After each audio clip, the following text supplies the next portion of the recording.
Have you ever thought about what happens with your classmates of poor performance in school? Have you ever thought about what dating looked like in the last century? What can happen if you don't forget your wedding anniversary? What are the benefits of being a Minister of Education? Find the answers to these and more in our Spy episode. Where the heck is Eichman? A rainy day in Solingen, a boy is born. A school dropout and a failed career man, Adolf Eichmann joins Nazi Party in Austria and finds his place in this world.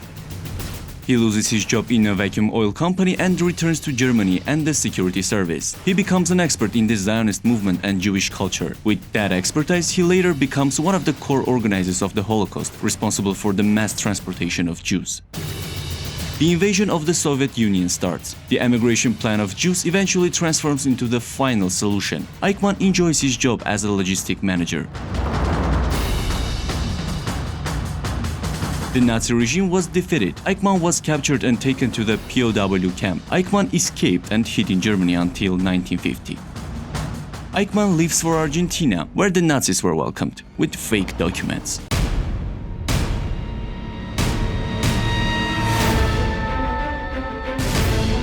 Eichmann and his family managed to vanish from the view of the Israeli Secret Service Mossad. The family was reunited in Argentina and lived happily until their son Nick reached dating age. Although the kids didn't know that their mother's second husband was her first husband, and as if there was no other man left on this planet.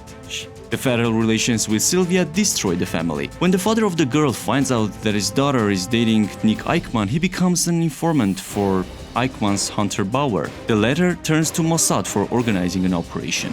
Mossad sends an agent to double-check the information, which comes back with a negative answer, arguing that Adolf Eichmann couldn't live a poor life. Moreover, his wife couldn't be fat, so it was definitely not Eichmann. Disappointed, Bauer demands Mossad Attorney General to send more experienced people for the investigation. Mossad sends an experienced spy, presenting himself as a bellboy, who finds out that Eichmann, now named as Clement, left for a new house. One of the painters who were renovating the previous house of the Clement recalled and gave the new address. The spy, now presenting himself as a businessperson, finds the house and secretly takes photos. The only thing that was left was the Clement himself. On the 21st of March, Clement comes home to celebrate his wedding anniversary with Vera, avoiding a quarrel with a wife worth risking his life. No doubt it left, the spy nailed it. Ben-Gurion. We all remember him, right? Because if you don't, now Dr. Matevosyan is taking notes. Just be careful. So, Ben-Gurion was informed and ordered to bring Eichmann to Israel, dead or alive.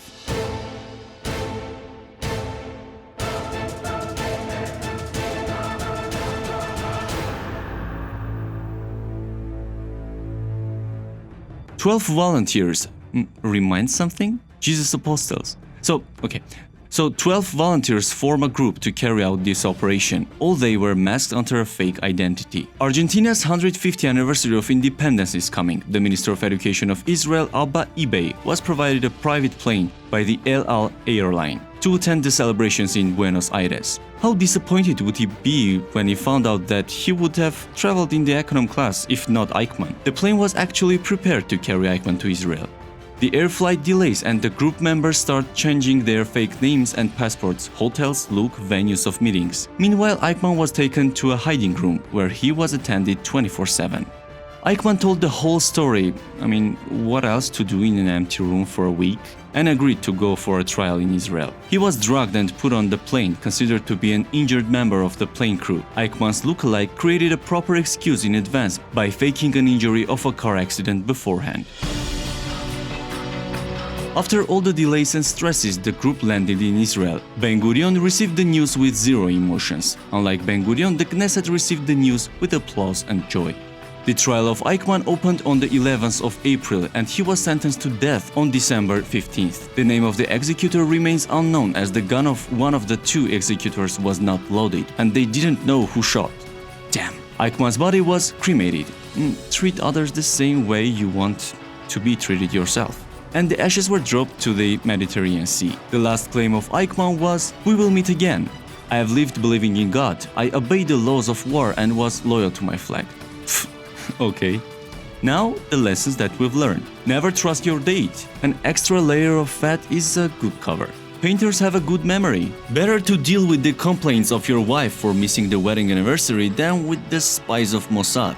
12 proves to be an efficient number for forming a group. Once believing God is not a guarantee of his or her safeness.